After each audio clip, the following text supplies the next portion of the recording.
இன்னைக்கான வார்த்தை, நீ விசுவாசித்தால் தேவனுடைய மகிமையை காண்பாய். யோவான் 11:40. இந்த வார்த்தையை ஆண்டவராகிய இயேசு கிறிஸ்து மார்த்தாள் இடத்துல சொல்கிறாரு. எப்போன்னா, லாசரு மரித்து 4 நாட்கள் ஆனதுக்கு பிற்பாடு சொல்றாரு. இயேசு அநேக அற்புதங்களை செஞ்சாரு. வியாதியா இருக்கும் போதே இயேசு அநேகருக்கு சுகம் கொடுத்திருக்கிறாரு. ஒரு சிறுபெண் மரிச்ச உடனே வீட்டிலேயே அந்த சிறுபெண்ணை எழுப்பி நடக்க வச்சாரு. இன்னொரு வாலிபனை மரித்து போன அந்த வாலிபனை அடக்கம் பண்ண கொண்டு போற வழியில அவனை உயிரோட எழுப்பி கொடுத்தாரு. இப்படி நிறைய அற்புதம் பண்ணியிருக்கிறாரு. ஆனா இந்த லாசரு விஷயத்துல மரிச்சு 4 நாட்கள் ஆகி போச்சு.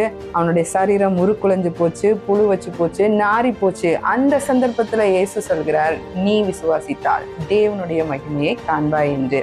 ஆம் பிரியமானவர்களே, இன்றைக்கு உங்க வாழ்க்கையிலையும் செத்து போன நிலைமையில இருக்கக்கூடிய காரியங்கள்ல நீங்க விசுவாசிச்சீங்கன்னா தேவனுடைய மகிமையை பார்க்க முடியும். இன்னைக்கு உங்களுக்கு நிறைய பேருக்கு ஆசை, ஆண்டவர் எனக்கு அற்புதம் செய்யணும், ஆண்டவருடைய மகிமையை பார்க்கணும்ட்டு. நீங்க யாராக இருந்தாலும் சரி, ஆண்டவருடைய மகிமையை உங்களால பார்க்க முடியும். நீங்க மகிமையை பார்க்கறதுக்கு, ஆண்டவர் செய்கிற அற்புதத்தை பார்க்கறதுக்கு நீங்க கிறிஸ்தவங்களா தான் இருக்கணும்னு அவசியம் இல்லை. நீங்க படிச்சிருக்கணும்னு அவசியம் இல்லை. நீங்க பெரிய பெரிய உத்தியோகத்துல இருக்கணும், பணக்காரனாங்க இருக்கணும்ன்றதெல்லாம் அவசியமே கிடையாது. ஒன்னே ஒண்ணு, நீங்க விசுவாசிக்கணும், இயேசுவை நம்பணும். அந்த ஒண்ணு தாங்க. அது ஒன்னும் விசுவாசிச்சா போதும். உங்க வாழ்க்கையில செத்து போன நிலைமையில இருக்கக்கூடிய, முடிஞ்சு போச்சு, இனிமே இது நடக்காது, இனிமே இது ஒப்பேராது, இது தேராது அப்படின்னு நீங்க என்னென்ன காரியங்கள்லாம் வச்சிருக்கீங்களோ அந்த காரியத்துல தேவன் செய்யக்கூடிய ஒரு மகிமையை உங்களால பார்க்க முடியும்.